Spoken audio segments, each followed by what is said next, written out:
Hey guys, welcome to eclipse education.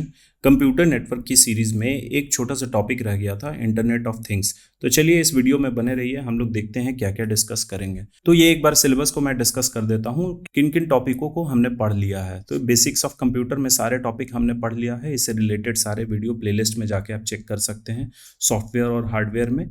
और networking में भी सारे टॉपिक हो गए हैं। इनके अलावा एक टॉपिक था डेटा कम्युनिकेशन, साइबर सिक्योरिटी, और आज हम लोग डिस्कस करेंगे इंटरनेट ऑफ थिंग्स। तो स्टार्ट करने के पहले एक चीज़ मैं बता दूं, अगर आप लोग चैनल पे नए हैं तो इसे प्लीज़ सब्सक्राइब, शेयर और लाइक करना ना भूलें।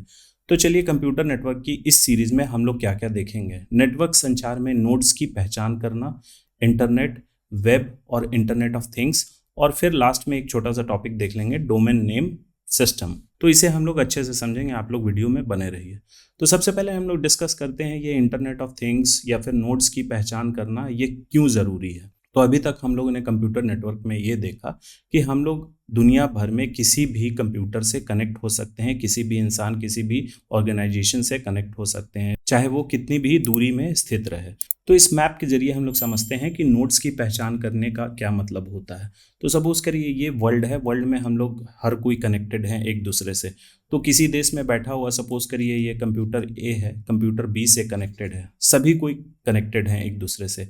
लेकिन अगर सपोज करिए कंप्यूटर बी जो है कोई मैसेज भेजता है कंप्यूटर ए को, तो यह कैसे पता चलेगा कि इसी नोड ने ये भेजा है, क्योंकि कनेक्टेड ये भी है, ये भी है, ये भी है और ये भी है। तो कुछ तो ऐसा एड्रेस होगा, अगर हमारे पास कोई चिट्ठी आती है तो हमें पता चल जाता है कि हाँ ये चिट्ठी कहाँ से आ रही है। लेकिन अगर कंप्यूटर की बात हो रही है, यहाँ पे हम लोग जो नेटवर्क के माध्यम से कनेक्टेड हैं, कंप्यूटर हो गया या फिर मोबाइल हो गया, तो उसमें हमें कैसे पता चलता है। हमारे पास कोई मोबाइल में अगर मैसेज आता है दूसरे मोबाइल से, तो हम लोग उसके फ़ोन नंबर से पहचानते हैं कि इस नंबर से यह कॉल आया है या फिर मैसेज आया है। लेकिन कंप्यूटर में कैसे ये पता चलेगा, तो वही उसी के बारे में हम लोग पढ़ेंगे कि नोड्स की कैसे पहचान की जाती है एक नेटवर्क पे। तो चलिए यहाँ देखते हैं। नेटवर्क में प्रत्येक नोड को विशिष्ट रूप से पहचाना जाना चाहिए, ताकि एक नेटवर्क डिवाइस जो कि प्रेषक होते हैं यानी सेंडर और रिसीवर की पहचान कर सके और डेटा संचारित यानी कि ट्रांसमिट एक जगह से दूसरे जगह करने के लिए एक रूटिंग पथ तय कर सके। रूटिंग पथ मतलब कि अगर पता है कोई सेंडर है वो रिसीवर के पास भेज रहा है, सपोज करिए ये ए इंडिया में बैठा हुआ है और ये बी है यूएसए में है। कंप्यूटर ए को कंप्यूटर बी के पास, जो कि दो अलग अलग देशों में स्थित हैं, अगर उन्हें कोई डेटा शेयर करना है तो वो किस तरीके से करेंगे, तो ये नेटवर्क ही डिसाइड करता है। और कुछ टेक्नोलॉजी है वो डिसाइड करता है वो रूट, वो रास्ता कि किस तरीके से यह डॉक्यूमेंट जाएगा कंप्यूटर बी के पास। तो चलिए वही हम लोग देखते हैं। आइए जानते हैं कि नेटवर्क में प्रत्येक नोड को कैसे अलग किया जाता है, मतलब प्रत्येक नोड को एक अलग पहचान कैसे दी जाती है। तो इसमें दो जरिया है, एक मैक एड्रेस और दूसरा आईपी एड्रेस। एग्जाम में इन सबसे क्वेश्चन डायरेक्ट आते हैं या फिर इनके फुल फॉर्म भी आएंगे।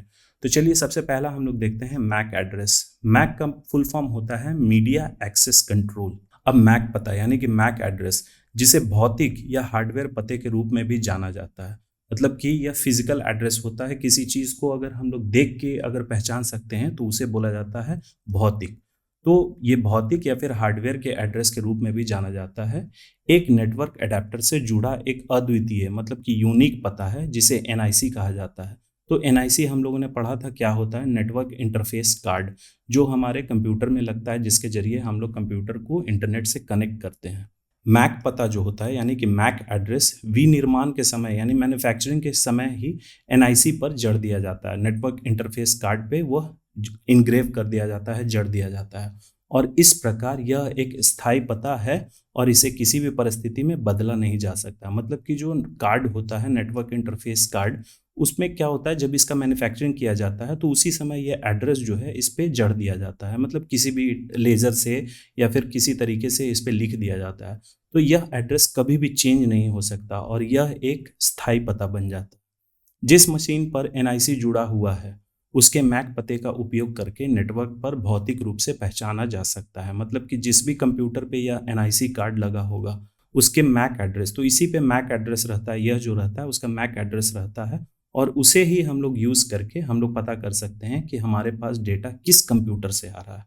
प्रत्येक मैक पता एक 12 अंकीय हेक्साडेसिमल संख्या है। तो मैंने कंप्यूटर नंबर सिस्टम पढ़ाया था, उसमें कई प्रकार के नंबर थे, जैसे कि decimal number system, binary number system, octal और फिर हेक्साडेसिमल।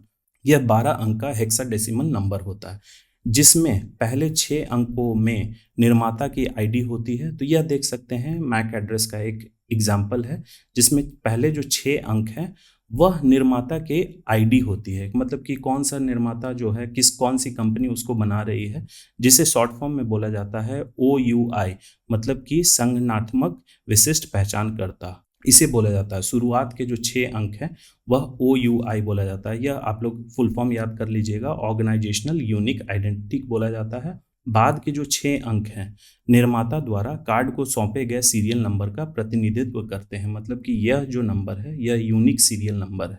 तो यहाँ हमने देख लिया मैक एड्रेस, इसके जरिए पहचाना जाता है किसी कंप्यूटर को कि वह कहाँ से, उसका एड्रेस क्या है, कहाँ से वह डेटा भेज रहा है एक नेटवर्क पे। अब दूसरा जो है आईपी एड्रेस। तो आईपी एड्रेस जिसका फुल फॉर्म होता है इंटरनेट प्रोटोकॉल, इसे इस नाम से भी जाना जाता है इंटरनेट प्रोटोकॉल। यह एक अद्वितीय पता है जिसका उपयोग नेटवर्क में प्रत्येक नोड को विशिष्ट रूप से पहचानने जाने के लिए किया जा सकता है। तो यहाँ आप लोग कंफ्यूज मत होइएगा कि मैक एड्रेस भी वही एड्रेस है जिसके जरिए कंप्यूटर को पहचान मिलती है एक नेटवर्क पे, और आईपी एड्रेस में। लेकिन आईपी एड्रेस और मैक एड्रेस में थोड़ा सा डिफरेंस है।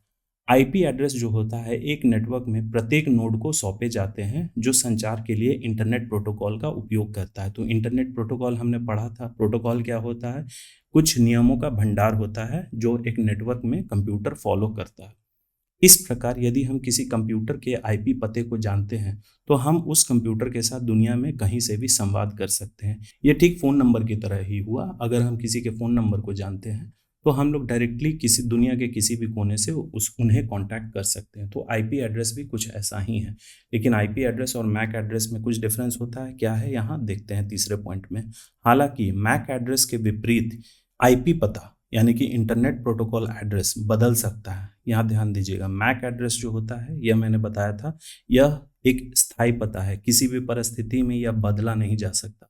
लेकिन आईपी एड्रेस जो है वह बदल जाता है। तो कैसे बदलता है, यदि एक नोड को एक नेटवर्क से हटा दिया जाता है और दूसरे नेटवर्क से जोड़ा जाता है तो वह आईपी एड्रेस चेंज हो जाता है। सपोज करिए एक लैन है, आपके घर में एक कंप्यूटर सेट है, लैपटॉप, तो इसका इस वक्त जो आईपी एड्रेस होगा यह कुछ और होगा।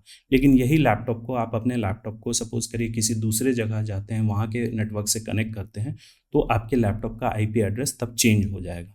लेकिन मैक एड्रेस चेंज नहीं होगा। आईपी एड्रेस 2 प्रकार के होते हैं। इनका शॉर्ट फॉर्म है आईपी वर्जन 4 और आईपी वर्जन 6। तो एक एक करके हम लोग इन्हें देखते हैं, इनमें क्या बेसिक डिफरेंस होते हैं। तो आईपी एड्रेस वर्जन 4 हम लोग देखते हैं। प्रारंभिक आईपी पता यानी कि आईपी एड्रेस जिसे संस्करण 4 वर्जन 4 संक्षेप में यहाँ लिखा गया है IPv4 कहा जाता है। यह एक 32 बीट का संख्यात्मक पता है। इसमें सिर्फ नंबर्स यूज होते हैं जिसे अवधि द्वारा अलग किए गए 4 नंबरों के रूप में लिखा जाता है। तो यहाँ ये 4 नंबर के ग्रुप में लिखा जाता है, अलग अलग किया जाता है इन डॉट के मदद से। और प्रत्येक जो ये ग्रुप होता है प्रत्येक में वैल्यू जो हो सकता है 0 to 255 से कोई भी मान ले सकता है। तो इसका जो मैक्सिमम लिमिट है, जो रेंज है, यह 0 to 255 है। इसका भी वही होगा 0 to 255, चारों का यही है 0 to 255 होता है। अब दूसरा जो होता है आईपी एड्रेस वर्जन 6। तो अधिक से अधिक उपकरणों के इंटरनेट से के जुड़ने के साथ यह महसूस किया गया कि 32 बिट आईपी पता जो होता है आईपी एड्रेस पर्याप्त नहीं होगा, क्योंकि यह केवल 4.3 बिलियन यूनिक एड्रेस प्रदान करता था। तो आईपी एड्रेस जो वर्जन 4 है इसमें क्या किया देखा गया, इसमें कुछ कमियां थी कि बहुत ज़्यादा जब नेटवर्क पे कंप्यूटर जुड़ जाता है एक नेटवर्क पे, तो उसमें क्या होता है ना, आईपी वर्जन 4 काम नहीं कर पाता, क्योंकि यह सिर्फ 4.3 बिलियन यूनिक एड्रेस ही प्रोवाइड कर सकता था। तो इसी प्रकार इसी कमी को दूर करने के लिए एक 128 बिट आईपी एड्रेस, जिसे आईपी संस्करण 6 बोला जाता है, उसे प्रस्तावित किया गया। अब चलिए दूसरा पॉइंट हम लोग देखते हैं। एक आईपी वर्जन 6 जो एड्रेस होता है उसको कोलन द्वारा अलग किया जाता है। तो कोलन आप यहाँ देख सकते हैं, कोलन इसे बोला जाता है। यह भी हेक्साडेसिमल संख्याओं के 8 ग्रुप द्वारा दर्शाया जाता है। तो यहाँ आप देख सकते हैं एक ग्रुप ये हो गया, दूसरा ये, तीसरा, चौथा, पांचवा, छठा, सातवां और आठवां, और इन सब ग्रुप को कॉलन द्वारा अलग किया जाता है। तो ये इसमें हेक्साडेसिमल डिजिट्स होते हैं। अब ये जानने की ज़रूरत नहीं है कि इसमें नंबर की रेंज कहाँ से होती है वर्जन 6 में, वर्जन 4 में बस ये ध्यान दीजिएगा, ये एग्जाम का पार्ट बन सकता है कि इसका जो रेंज होता है, मतलब ये कहाँ से कहाँ तक वैल्यू ले सकता है, तो 0 to 255, और यह एक 32 बिट का एड्रेस होता है। अब चलिए हम लोग देखते हैं, यहाँ हमने देख लिया नोड्स को कैसे पहचाना जाता है, तो 2 एड्रेस के जरिए, मैक एड्रेस और आईपी एड्रेस के जरिए। अब दूसरा टॉपिक हम लोग देखते हैं वेब। तो कई बार लोग कंफ्यूज करते हैं, वेब होता है, इंटरनेट होता है, www होता है, या फिर वेबसाइट होता है। तो चलिए इसको डिटेल में हम लोग समझते हैं। बहुत से लोग इंटरनेट और वेब में भ्रमित हो जाते हैं यहाँ, जैसा कि मैंने बताया। तो चलिए हम लोग देखते हैं इंटरनेट क्या होता है। तो इंटरनेट, जैसा कि हम जानते हैं, इंटरनेट परस्पर जुड़े कंप्यूटरों का एक विशाल वैश्विक नेटवर्क है। बहुत सारे कंप्यूटर जब एक नेटवर्क में जुड़ते हैं तो उसे इंटरनेट बोला जाता है, जिसमें दुनिया के साथ साझा करने के लिए कोई फाइल या फिर वेब पेज हो भी सकता है और नहीं भी। ऐसा ज़रूरी नहीं है कि सिर्फ फाइल शेयर करने के लिए या फिर कोई वेब पेज को यूज़ करने के लिए ही हम लोग कनेक्ट होते हैं। किसी और माध्यम के लिए भी हम लोग कनेक्ट होते हैं, कि जैसे हमने डेटा कम्युनिकेशन में पढ़ा था, चैटिंग करने के लिए, वीडियो कॉन्फ्रेंसिंग करने के लिए। अब हम लोग समझते हैं वेब क्या होता है। इंटरनेट हमने समझ लिया, यह परस्पर जुड़े कंप्यूटर का एक विशाल वैश्विक नेटवर्क है। वेब इन कंप्यूटरों पर वेब पेजों के संग्रह का इंटरलिंकिंग है जो इंटरनेट पर सुलभ है। वेब क्या होता है, इन कंप्यूटरों में जो हम लोग वेब पेज खोलते हैं उनका एक डेटाबेस है, एक कलेक्शन है जिसे बोला जाता है, और वो सारे जुड़े हुए होते हैं एक दूसरे से। अगर कंप्यूटर पे हम लोग इंटरनेट यूज़ करते हैं तो हम लोग बेसिकली क्या, हमें कोई भी चीज़ ढूंढना है तो हम लोग गूगल पे जाते हैं। गूगल पे हमें आंसर कैसे मिलता है? इससे पहले क्या होता था, वेब के इन्वेंशन के पहले विभिन्न कंप्यूटरों में रहने वाली फाइलों तक पहुंचने के लिए इंटरनेट के माध्यम से प्रत्येक कंप्यूटर पर व्यक्तिगत रूप से लॉगिन करना पड़ता था। तो नेट से तो कनेक्ट हो गया कंप्यूटर, सपोज करिए ए और बी नेट से कनेक्ट हो गया, और ये दोनों दूसरे अलग अलग जगह पे हैं। तो इससे अगर कोई फाइल हमें लेना है तो हमें क्या करना होगा, फिजिकली उठ के यहाँ जाना होगा और इसमें हमें पर्सनली अपना आईडी से लॉगिन करना होगा। इसके अलावा अलग अलग कंप्यूटरों में फाइलें कभी कभी अलग अलग स्वरूपों में होती थी। सपोज करिए यहाँ फाइल है किसी और लैंग्वेज में, तो इस कंप्यूटर में किसी और लैंग्वेज में होती थी, किसी और रूप में। इंटरनेट की मैं बात कर रहा हूँ, इसके हार्ड ड्राइव की नहीं बात कर रहा हूँ। और एक दूसरे की फाइलों और दस्तावेजों को समझना मुश्किल होता था। तो इस कंप्यूटर की फाइल अगर यहाँ पे हम लोग शेयर कर रहे हैं तो यह इसी कंप्यूटर पे समझा जा सकता था, लेकिन इस कंप्यूटर पे नहीं। तो वेब के इन्वेंशन के बाद ये परेशानी जो है दूर हो गई। अब www यानी कि वर्ल्ड वाइड वेब आज उपयोगकर्ता को दुनिया भर के लोगों द्वारा बनाई और साझा की गई जानकारी के विशाल संग्रह तक पहुंच प्रदान करता है। तो इस www के जरिए जो भी इंफॉर्मेशन है, सपोज करिए हम लोग कोई इंफॉर्मेशन बना रहे हैं, कोई आपके काम के लिए वीडियो मैं बना रहा हूँ, तो इसका पर्पस क्या है कि ज़्यादा से ज़्यादा लोगों तक यह पहुँच पाए। तो आप अपने घर पे बैठे हुए, चाहे कहीं भी हो, इंडिया के किसी भी कोने पे बैठे हुए हैं, आप अपने घर पे बैठ के यह वीडियो देख सकते हैं, तो इस www के माध्यम से। तो चलिए अब हम लोग www के बारे में जानते हैं क्या होता है। इसका पूर्ण रूप होता है वर्ल्ड वाइड वेब। सूचनाओं का यह एक महासागर है जो अरबों इंटरलिंक किए गए वेब पेज और वेब संसाधन के रूप में संग्रहित है। तो वेब पेज क्या होता है, जो इन्फॉर्मेशन हम लोग इंटरनेट पे देखते हैं ना, ब्राउजर जब खोलते हैं, वह वेब पेज कहलाता है। वेब पर संसाधनों को इंटरनेट के माध्यम से साझा या एक्सेस किया जा सकता है। तो वेब जो है उस पर हम लोग किसी भी चीज़ को इंटरनेट के माध्यम से ही शेयर कर सकते हैं या फिर उस पर जाके हम लोग यूज़ कर सकते हैं। चलिए दूसरा पॉइंट हम लोग देखते हैं, यह इम्पॉर्टेंट है, इसे आप पेन डाउन कर लीजिएगा। सर टिम बर्नर्स ली, जो कि एक ब्रिटिश कंप्यूटर वैज्ञानिक थे, उन्होंने 1990 में एक क्रांतिकारी वर्ल्ड वाइड वेब का आविष्कार 3 मौलिक तकनीकों को परिभाषित करके किया जो वेब के निर्माण की ओर ले जाते हैं। तो जो यह साइंटिस्ट थे टिम बर्नर्स ली, उन्होंने 1990 में वर्ल्ड वाइड वेब का इन्वेंशन किया था, और उन्होंने 3 जो बेसिक टेक्नोलॉजी है उसको यूज़ करके वेब का निर्माण किया था। तो कौन कौन सी वह 3 टेक्नोलॉजी है, तो HTML, इसका फुल फॉर्म होता है हाइपर टेक्स्ट मार्कअप लैंग्वेज। अब ये समझते हैं हम लोग क्या होता है HTML। तो यह एक मानकीकृत यानी कि स्टैंडर्डाइज वेब पेज डिज़ाइन करने के लिए प्रयोग की जाने वाली भाषा है, ताकि वेब सामग्री को किसी भी कंप्यूटर से पढ़ा और समझा जा सके। तो जब अगर गूगल हम लोग अपने सिस्टम पे खोलते हैं, अपने कंप्यूटर पे, या आप अपने मोबाइल पे खोलते हैं, तो उस पर भी गूगल का जो इंटरफेस है जो हमें दिखता है, ठीक वैसा ही दिखता है जैसा कि एक अमेरिका में बैठे हुए इंसान को दिखेगा। उस पर जो इन्फॉर्मेशन रहेगा, हो सकता है उसके थीम कलर आप चेंज कर दें, वो उसकी मैं बात नहीं कर रहा हूँ, जो उस पर इन्फॉर्मेशन है मैं उसकी बात कर रहा हूँ। तो यह एक भाषा है HTML, इसी के जरिए वेब पेज को डिज़ाइन किया जाता है। दूसरा है यूआरई यानी कि यूनिफॉर्म रिसोर्स आइडेंटिफायर। यह वेब पर स्थित प्रत्येक संसाधन के लिए एक यूनिक पता या पथ है। इसे यूनिफॉर्म रिसोर्स लोकेटर यूआरएल के रूप में भी जाना जाता है।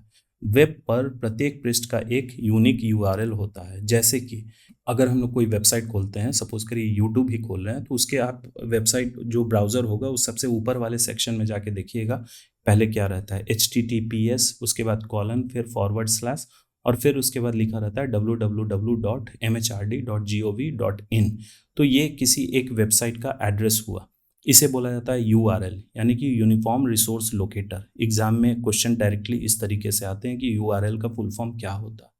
ये दूसरा एग्जाम्पल है एनसीईआरटी का, एयर इंडिया का। ये सब यूआरएल को कभी कभी वेब एड्रेस भी कहा जाता है, मतलब किसी वेबसाइट का एड्रेस। तीसरा है एचटीटीपी यानी कि हाइपर टेक्स्ट ट्रांसफर प्रोटोकॉल। तो इसके बारे में हम लोगों ने पढ़ा था। यह एक नियमों का सेट है जिसका उपयोग वेब पर लिंक किए गए वेब पेजों को पुनर्प्राप्त करने के लिए किया जाता है। अधिक सुरक्षित और उन्नत संस्करण HTTPS है। तो HTTP और HTTPS में डिफरेंस मैंने पढ़ाया था। नॉर्मल अगर हम लोग कोई वेब पेज खोलते हैं, कोई वेबसाइट खोलते हैं, तो उस पर HTTP रहेगा। लेकिन जब जहाँ पे हमारा पर्सनल इंफॉर्मेशन शेयर किया जाना है, शेयर नहीं, उस पर हमें एंटर करना है या फिर किसी तरीके का पैसे का ट्रांजैक्शन करना है, तो आप वेबसाइट में आप खुद देखिएगा कि वहाँ पे HTTP के बाद S आ जाएगा। तो इसका मतलब कि वह सिक्योर है, हैक नहीं किया जा सकता। यह एग्जाम्पल है, यहाँ देखिए। इसमें यह जो दिया गया है www.ncrt.in, ये है डोमेन नेम। और डोमेन नेम को हम लोग अच्छे से पढ़ेंगे, क्या होता है, इसे डोमेन नेम क्यों बोला जाता है। यह HTTP हो गया, प्रोटोकॉल हो गया, या डोमेन नेम हो गया, और ये पूरे को हम लोग बोलते हैं URL यानी कि यूनिफॉर्म रिसोर्स लोकेटर। तो www के बारे में हम लोगों ने पढ़ लिया। अब आगे हम लोग बढ़ते हैं, डोमेन नेम सिस्टम क्या होता है। तो यह भी इम्पॉर्टेंट है, एग्जाम में इससे भी क्वेश्चन आते हैं। किसी वेबसाइट तक पहुंचने के लिए हमें अपने वेब ब्राउज़र यानी वेब ब्राउज़र जिसके जरिए हम लोग कोई वेबसाइट खोलते हैं, जैसे कि गूगल क्रोम हो गया, मोजिला फायरफॉक्स, इंटरनेट एक्सप्लोरर, या फिर माइक्रोसॉफ्ट एज, बहुत सारे ब्राउज़र होते हैं। उन वेब ब्राउज़र पर उसका IP पता दर्ज करना होगा। तो किसी भी वेबसाइट पे पहुंचने के लिए हमें इंटरनेट प्रोटोकॉल एड्रेस हमें देना होगा। लेकिन विभिन्न वेबसाइटों के IP पते को याद रखना बहुत मुश्किल है, क्योंकि वे संख्या के संदर्भ में होते हैं। तो जैसा कि मैंने बताया था, IP एड्रेस जो होता है वह संख्याओं में होता है। जो हम लोगों ने ये देखा, यह IP एड्रेस नहीं है, यह वेबसाइट का डोमेन नेम है। IP एड्रेस जैसे कि मैंने बताया था 192.168.0.0, यह हो गया IP एड्रेस। तो यह किसी वेबसाइट का IP एड्रेस है। तो यहाँ यही बोला जा रहा है कि किसी वेबसाइट को पहुँचने के लिए हमें IP एड्रेस एंटर करना पड़ता है, पहले करना पड़ता था। लेकिन जब से यह डोमेन नेम सिस्टम का इन्वेंशन हुआ है, तब से हमें वह IP एड्रेस डायरेक्टली नहीं एंटर करना। तो हम लोग एंटर करेंगे, अगर हमें याद है हम एंटर करेंगे, तो वह वेबसाइट डायरेक्टली खुल जाएगा। लेकिन इसे नंबर्स को याद करना काफ़ी मुश्किल होता था। हालांकि नामों को याद रखना आसान होता है, और इसीलिए वेबसाइट या वेब संसाधन की मेजबानी करने वाले प्रत्येक कंप्यूटर सर्वर को उसके IP पते के खिलाफ एक नाम दिया गया है। तो यह यहाँ एग्जाम्पल देखिए क्या है, जैसे ncert.nic.in, अगर ये हम लोग गूगल पे या फिर URL में लिखेंगे तो डायरेक्ट वह वेबसाइट खुल जाएगा। और उसका जो IP एड्रेस होता है यह है 164.100.60.233। तो यहाँ हम देख रहे हैं हर जो वैल्यू है वह 0 to 225 के बीच में ही है, उससे ऊपर और 0 से नीचे नहीं है।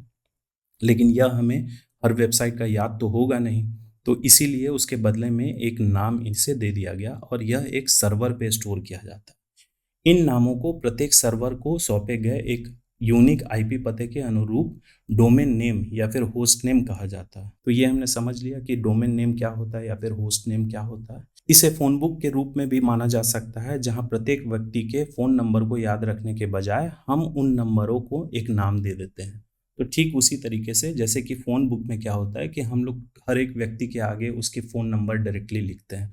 तो अगर हमें फ़ोन नंबर को एक नाम हम लोग दे दें, तो वो हमें आसानी से याद रहेगा। अगर ठीक है 10 फ़ोन नंबर हमें याद है, लेकिन 10 से ज़्यादा अगर फ़ोन नंबर याद रखना है हमें, तब हमें उन्हें कोई नाम देना होगा। तो नाम हमें आसानी से याद रहता है, लेकिन संख्याएँ जो हैं वह हमें आसानी से याद नहीं होती। तो इसीलिए डोमेन नेम सिस्टम का इन्वेंशन किया गया, ताकि हम उन IP एड्रेस को नाम दे सकें। तो जैसा एग्जाम्पल में आप देख सकते हैं, ये अलग अलग डोमेन नेम है और उनके ये आईपी एड्रेस हो गए, जैसे कि cbsc.nic.in, mhrd.gov.in, wikipedia.org और उसका आईपी एड्रेस। अब चलिए आगे देखते हैं हम लोग डीएनएस सर्वर यानी कि डोमेन नेम सिस्टम का सर्वर। तो ये क्या होता है, इसे थोड़ा सा समझ लेते हैं। तो वेब संसाधन तक पहुंचने के लिए एक ब्राउज़र को दर्ज किए गए डोमेन नाम के अनुरूप आईपी पते का पता लगाने की आवश्यकता होती है। तो जैसे कि वेब ब्राउज़र पे यूआरएल पे सपोज करिए हम लोग लिखते हैं www.youtube.com, तो वह क्या करेगा, उस नाम को पहले कन्वर्ट करेगा कि यह किस डोमेन नेम का आईपी एड्रेस है। तो उसके लिए उसके पास एक स्टोरेज डिवाइस होना चाहिए जिसे हम लोग सर्वर बोलते हैं। यहाँ हमने नाम दिया, कंप्यूटर पे आप सपोज करिए एक ब्राउज़र में 4 टैब ओपन करते हैं। एक पे हमने लिखा www.google.com, फिर दूसरे पे एनसीईआरटी का वेबसाइट खोलना है, तीसरे पे हम लोग यूट्यूब खोल रहे हैं, नाम हम लोग दर्ज कर रहे हैं।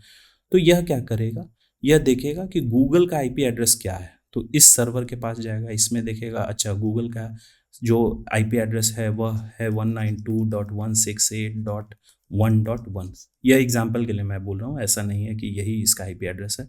यूट्यूब का कुछ और डिफरेंट होगा, एनसीईआरटी का कुछ और डिफरेंट होगा। तो यहाँ यही बताया जा रहा है। प्रत्येक वेब सर्वर के डोमेन नेम जो होते हैं उसके संबंधित आईपी पते के रूपांतरण को डोमेन नाम रिजोल्यूशन कहा जाता है। मतलब कि हर एक वेब सर्वर में जो डोमेन नेम है उसके कॉरेस्पॉन्डिंग उसके जो संबंधित आईपी एड्रेस है, जब उसमें कन्वर्ट किया जाता है उसे बोला जाता है डोमेन नेम रिजोल्यूशन। यह डीएनएस सर्वर नामक सर्वर के माध्यम से किया जाता है। तो यह जो कहलाया, जिसे मैंने बोला कि यह एक स्टोरेज हो गया जिसमें डोमेन नेम का आईपी एड्रेस लोकेटेड है, इसे बोला जाता है डोमेन नेम सिस्टम का सर्वर। एक डीएनएस सर्वर डोमेन नाम और उसके संबंधित आईपी पते का एक डेटाबेस रखता है। तो इसमें सारे डोमेन नेम के आईपी एड्रेस स्टोर्ड रहते हैं। जब हम किसी वेब ब्राउज़र पर यूआरएल दर्ज करते हैं तो HTTP प्रोटोकॉल उस डोमेन नेम के अनुरूप आईपी पता प्राप्त करने के लिए डीएनएस सर्वर नामक कंप्यूटर सर्वर से संपर्क करता है। तो यहाँ यही बोला जा रहा है, जब किसी वेब ब्राउज़र पे जैसे गूगल क्रोम, फायरफॉक्स, बहुत सारे हैं वेब ब्राउज़र, किसी भी वेब ब्राउज़र पे जब हम लोग डोमेन नेम एंटर करते हैं जैसे google.com, तो वो HTTP क्या करता है प्रोटोकॉल, उस डोमेन नेम के कॉरेस्पॉन्डिंग उस डोमेन नेम का आईपी एड्रेस क्या होता है उसके लिए वह डीएनएस सर्वर के पास जाता है और डीएनएस सर्वर को कांटेक्ट करता है। आईपी पता प्राप्त करने के बाद जब डीएनएस सर्वर के पास गया, आईपी पता चल गया, तो HTTP प्रोटोकॉल जानकारी को पुनः प्राप्त करता है और इसे हमारे ब्राउज़र में लोड करता है। तो यहाँ जैसे क्या देख सकते हैं हम लोग, जब हमने google.com लिखा, HTTP यहाँ क्या काम करेगा, सबसे पहले डीएनएस सर्वर के पास जाएगा, देखेगा कि google.com का आईपी एड्रेस क्या है, आईपी एड्रेस देखेगा, उसमें क्या इन्फॉर्मेशन है वह वहाँ से वापस लाएगा और हमारे वेब पेज पे, वेब ब्राउज़र पे उसे डिस्प्ले करेगा। तो यही काम होता है HTTP का और डीएनएस सर्वर का। यहाँ आप देख सकते हैं एक यूज़र है, इमेज के जरिए मैंने समझाया है। सपोज करिए यहाँ आप बैठे हैं, ये आपका कंप्यूटर है, इसके ब्राउज़र पे आपने डायरेक्ट आईपी एड्रेस ही एंटर कर दिया।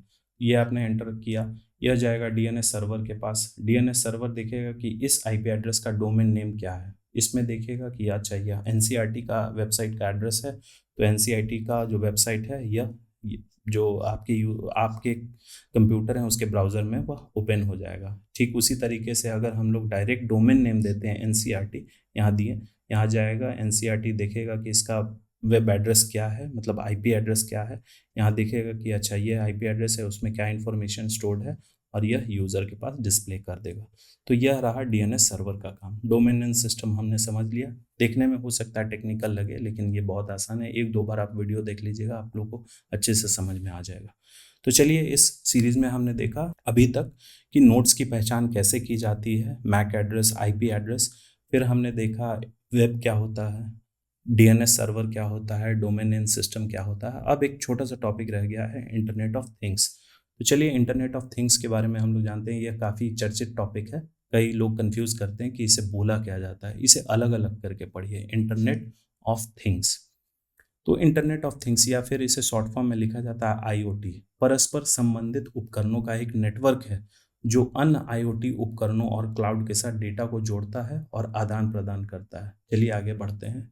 इंटरनेट ऑफ थिंग डिवाइस आमतौर पर सेंसर और सॉफ्टवेयर जैसी तकनीक के साथ एम्बेडेड होते हैं। एम्बेडेड मतलब कि उसमें जड़े हुए होते हैं। चलिए दूसरा पॉइंट हम लोग देखते हैं। इन उपकरणों में रोजमर्रा की घरेलू वस्तुओं से लेकर जटिल औद्योगिक उपकरणों तक सब कुछ शामिल है। तीसरा पॉइंट हम लोग देख लेते हैं, फिर हम लोग इसे एक बार अच्छे से समझेंगे। इंटरनेट ऑफ थिंग्स के साथ मतलब इस टेक्नोलॉजी में क्या होता है, मानव से मानव या मानव से कंप्यूटर इंटरैक्शन की आवश्यकता के बिना डेटा नेटवर्क पर हस्तांतरणीय है, यानी कि ट्रांसफरेबल है। तो चलिए अब हम इन तीनों पॉइंट को अच्छे से समझते हैं। तो ये इंटरनेट ऑफ थिंग्स बेसिकली है क्या? अभी तक तो हम लोगों ने नेटवर्क में पढ़ा कि उसमें किसी चीज़ को, डेटा को ट्रांसफ़र करने के लिए एक इंसान की ज़रूरत होती है, एक यूज़र की ज़रूरत होती है। जब हम कोई फ़ाइल को अटैच करके भेजते हैं किसी एड्रेस पे तभी वह जाता है। लेकिन इंटरनेट ऑफ थिंग्स थोड़ा-सा एडवांस टेक्नोलॉजी है। इंटरनेट के माध्यम से ही चीज़ें जो हैं, डेटा वो साझा की जाती है एक दूसरे के साथ। तो कैसे शेयर की जाती है?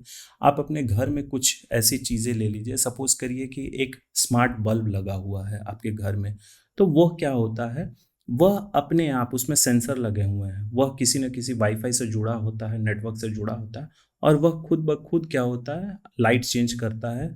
तो वो लाइट कैसे चेंज कर रहा है? उसमें सेंसर लगा हुआ है। वह इंटरनेट के माध्यम से डेटा को रीड करता है कि हाँ, यूज़र को ये चीज़ ज़रूरत है और वह खुद ब खुद चेंज करता है। उसमें इंसान की कोई वैसे ज़रूरत होती नहीं है लाइट ब बल्ब की लाइट को चेंज करने के लिए।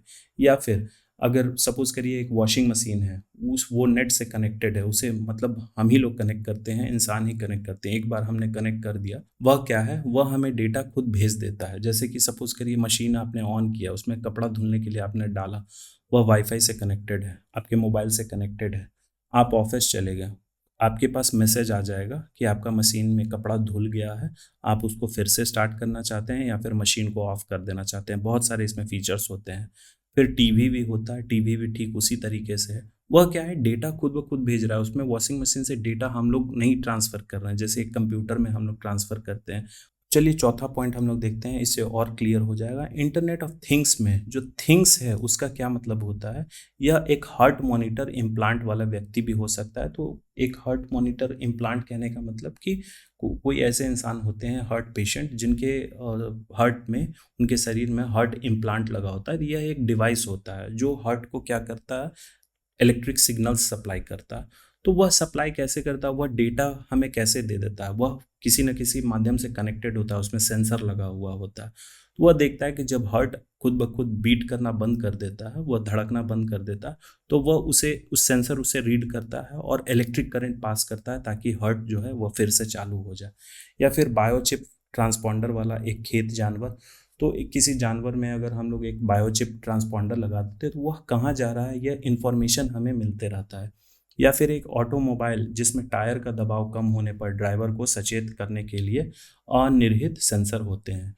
तो आज के ज़माने में जो गाड़ियाँ होती हैं उसमें भी क्या होता है, आपकी स्क्रीन पे अगर सपोज़ करिए चारों पाँचों टायर में से स्टेपनी का भी वह डेटा हमें देता है, हमारे स्क्रीन पे शेयर कर देता है। उसमें अगर किसी टायर में हवा कम रहा या फिर प्रेशर कम रहा तो वह हमें स्क्रीन पे डिनोट कर देता है। अगर हमारा मोबाइल कनेक्टेड है तो हमारे मोबाइल के पास भी वह डेटा भेज देता है कि आपके इस टायर में एयर प्रेशर कम है। या फिर कोई अन्य प्राकृतिक या मानव निर्मित वस्तु जिसे इंटरनेट प्रोटोकॉल पता सौंपा जा सकता है और नेटवर्क पर डेटा ट्रांसफ़र कर सकता है। तो इंटरनेट ऑफ थिंग्स में आपने समझ लिया कि वह इंटरनेट के माध्यम से एक ऐसा जुड़ा हुआ वस्तु जिसमें इंसान की ज़रूरत नहीं होती है, उसमें क्या होते हैं, सेंसर और सॉफ्टवेयर लगे हुए होते हैं और वह डेटा ट्रांसफ़र करने के लिए खुद ब खुद कैपेबल होता है। यही होता है इंटरनेट ऑफ थिंग्स टेक्नोलॉजी। तो चलिए इंटरनेट ऑफ एप्लीकेशन जो है हमारे जीवन में बहुत अधिक मूल्य लाते हैं। यहाँ आप देख सकते हैं कुछ उदाहरण हैं, जैसे स्मार्टफ़ोन्स भी हमें डेटा दे देते हैं, जैसे कि उसका जो जीपीएस है, जीपीएस क्या हुआ, वह सैटेलाइट से लिंक है और वह हमें इन्फॉर्मेशन दे देता है कि हम जो हैं कहाँ हैं, या फिर हमारे घर वाले जिन्हें हम ट्रैक कर रहे हैं वह हमें इन्फॉर्मेशन दे देता है। वियरेबल टेक्नोलॉजी जैसे कि स्मार्ट वॉच हो गया, अब तो जूते भी आ गए हैं उस प्रकार के। होम लाइटिंग, जैसा कि मैंने बल्ब का एग्जांपल दिया था, घर में बल्ब लगा हुआ है वह भी हमें इंडिकेट कर देता है कि हाँ, कलर चेंज कब करना है ये। या फिर म्यूज़िक हो गया, बहुत सारे म्यूज़िक सिस्टम होते हैं वह खुद ब खुद गाना चेंज हो जाते हैं। ऑनलाइन शॉपिंग, बहुत सारे वेबसाइट्स जो होते हैं वह हमें इन्फॉर्मेशन देते हैं। या फिर इन फ्लाइट सर्विसेज, एनालिटिक्स, जैसे कि स्टॉक मार्केट वगैरह हुआ, तो उसमें क्या फ्लक्चुएशन हो रहा है, क्या उतार चढ़ाव हो रहा है मार्केट में, वह सिस्टम जो है हमें खुद ब खुद बता देता है। पर्सनल कंप्यूटर, यह भी इंटरनेट ऑफ थिंग्स का एग्जांपल है। होम एंड एप्लीकेशन, मतलब घर भी बहुत सारे ऐसे होते हैं, जैसे कि अगर आपने अपने घर में एक स्मार्ट लॉक लगा लिया दरवाज़ा में, तो वह उस पे अगर कोई दूसरा व्यक्ति उसे ओपन कर रहा है तो उसमें कैमरा लगे हुए होते हैं, सेंसर लगे हुए होते हैं। अगर कोई दूसरा व्यक्ति जो उस पासवर्ड को नहीं जानता है वो खोलने की कोशिश कर रहा है तो वो तुरंत हमारे पास इन्फॉर्मेशन दे देता है कि हाँ, एक अनजान व्यक्ति आपके घर का दरवाज़ा खोलने की कोशिश कर रहा है और उसमें गलत पासवर्ड डाला गया। और यदि उसमें कैमरा लगा हुआ है तो वो उसका इमेज भी कैप्चर कर लेता है। और सीसीटीवी जो कैमरा होते हैं वह भी मोशन सेंसर उसमें होते हैं कि स्टिल रहेगा, उसमें डायरेक्शन चेंज करने की ज़रूरत नहीं है। अगर वह किसी आदमी, किसी भी इंसान का या फिर जानवर का अगर वहाँ पे देख लेता है कि उसमें कोई हलचल है, तो कैमरा खुद ब खुद घूमना शुरू हो जाता है। तो ये सब इंटरनेट ऑफ थिंग्स का ही टेक्नोलॉजी का कमाल है।